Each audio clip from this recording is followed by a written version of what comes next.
Very much. Honorable Amon. Thank you, Mr. Speaker. Mr. Speaker, let me thank the owner of the statement, Honorable Frank Anodompre, the MP of Nsawam, of the jury. So, Speaker, this is a very important statement. Renewable energy is a key to our energy security. Mr. Speaker, we were, as a country, very excited in 2011 when the renewable energy was passed. But Mr. Speaker, if you look at our renewable energy policy right now, especially as it was reflected in our last budget, we have moved the goalposts, and that's a correction I want to make. That our goal that we had envisioned to reach 10% renewable energy by 2020, because it was very clear and obvious that we cannot meet that obligation, we'll move it to 2030. So that's our policy now, that in 2030 we'll have 10% renewable energy. Mr. Speaker, the Renewable Energy Act was a very important act that was passed by this House, and it had three critical features.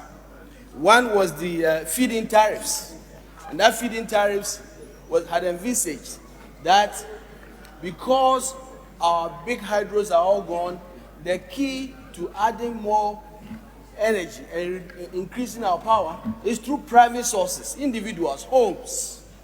And what will happen is that we are going to give incentives to private companies, and solar panels will be across the country, and so real estate developers will be given incentives, so every house being built in Ghana will have a solar panel. And so when I build my house, and I know that I have a solar panel, I can feed into the national grid, and I will be paid for it.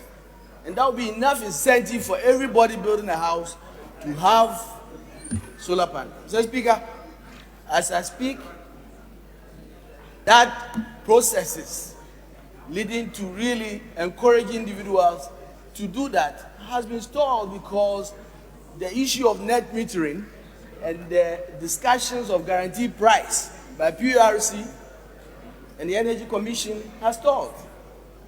So on that score, we have not made too much progress in that sense. Mr. Speaker, there was also a purchase obligation in the Renewable Energy Act that called for all power producers to make sure that there's a guarantee that once I produce the power, PDS must buy it. And so it was enough incentive. Mr. Speaker, there was also an aggressive program for off-grid solutions. The universal access to electricity as a country can never be achieved unless we can address communities that are not connected to the national grid, that will never be connected to the national grid. And so off-grid solutions to island communities, clinics in remote places, we must have an aggressive program to make sure that we can connect all these communities. And that's why, Mr. Speaker, we started even replacing kerosene with solar lamps programs, and making sure that we can have these all-grade lights in communities. And we need to speed up those processes.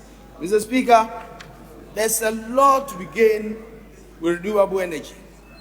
But let me also correct that, Mr. Speaker, our own policy says that renewable energy, especially from hydro sources, must be hydro that is at least 50 megawatts. So the big hydros will not be considered in this discussion. The reality is that we have almost exhausted all our hydro sources. Palugu, the Ankobra rivers, and few others. And I think in my last check, we will not even have more than 1,000 megawatts in mini hydros. In terms of, so their goal is to push to basically encourage private sector participation in renewable energy. And the laws are very clear.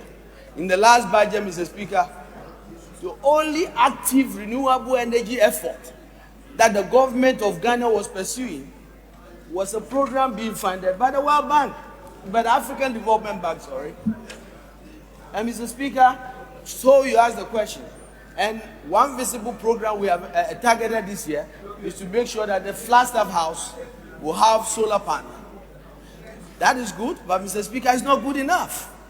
We must be an aggressive in promoting private sector participation in renewable energy and making sure we continue to encourage the power producers, especially the regulators, to come over the stomach and guarantee price for the feeding, the metering program, so that feeding tariffs will really be implemented. I think that's the key.